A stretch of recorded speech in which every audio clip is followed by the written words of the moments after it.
एक बार एक अमीर आदमी महंगे जूते पहनकर मंदिर गया। जब वह मंदिर के सामने था तो उसने सोचा कि अगर मैं जूते मंदिर के बाहर छोड़ दूं तो वे चोरी हो सकते हैं। उसे मंदिर के बाहर एक भिखारी बैठा दिखाई दिया। वह उससे बोला, जब तक मैं मंदिर से वापस नहीं आ जाता क्या तुम मेरे जूतों की देखभाल करोगे? भिखारी हाँ में सिर हिलाया। आदमी अंदर गया, बोला, हुजूर यह कैसी दुनिया रची है तूने? किसी को इतना पैसा दिया कि वह महंगी से महंगी चीज खरीद सकता है तो किसी को 2 वक्त की रोटी के लिए भी सोचनी पड़ती है। तू सबको एक बराबर धन क्यों नहीं देता? यह सब सोचते सोचते अमीर आदमी ने निश्चय किया कि वह भिखारी को 1000 रुपए देगा। जब अमीर आदमी बाहर आया तो उसने देखा कि वह ना तो भिखारी था ना ही उसके जूते। वह ठगा हुआ महसूस कर रहा था। वह नंगे पैर अपने घर की ओर चलने लगा। रास्ते में उसने देखा कि एक आदमी फुटपाथ पर जूते चप्पल बेच रहा है। वहाँ अमीर आदमी ने देखा कि उसके जूते वहाँ बेचने के लिए रखे हैं। वह दुकानदार से उन जूतों के बारे में पूछा। दुकानदार बोला, एक भिखारी इन जूतों को लेकर मेरे पास आया और मुझे 100 रुपए में बेच दिया। यह सुनकर अमीर आदमी मुस्कुराने लगा। तभी उसे एक आवाज सुनाई दी, बेटा जब सबके कर्म एक बराबर नहीं हो सकते तो मैं सबको धन एक बराबर कैसे दे सकता हूँ। दोस्तों वीडियो अच्छा लगा हो तो लाइक कर ले।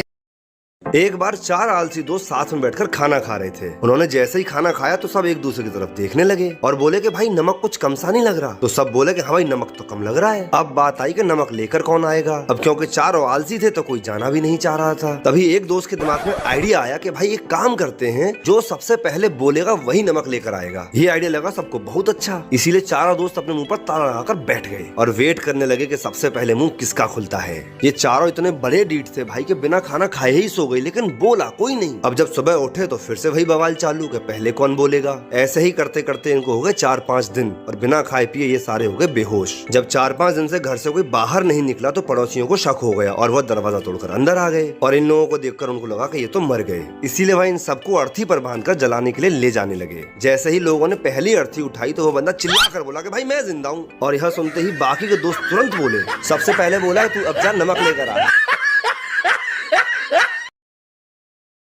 मैडम जी आप बहुत सुंदर हो। Thank you sir. बिल्कुल परियों की तरह। Thank you. वैसे सर आप क्या करते हो? यही सबसे मजाक जैसा आपका करिए अभी।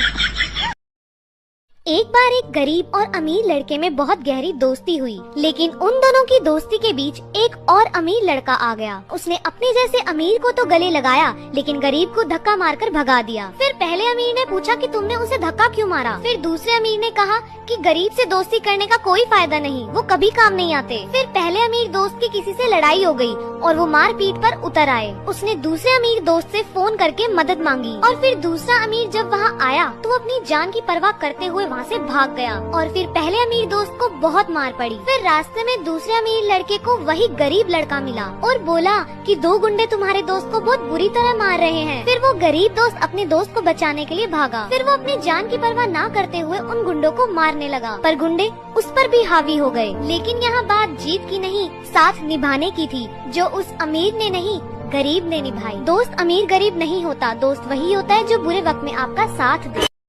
एक बार एक लालची सेठ की सोने की अशर्फियों से भरी पोटली कहीं गिर जाती है तो वो सब जगह ऐलान करवा देता है कि जो कोई उसकी पोटली ढूंढ कर लाएगा वह उसको सोने की 10 अशर्फियां देगा। किस्मत से धनिया को वो पोटली मिल जाती है तो धनिया तुरंत पोटली को लेकर सेठ के पास पहुंच जाता है और अपना इनाम मांगता है।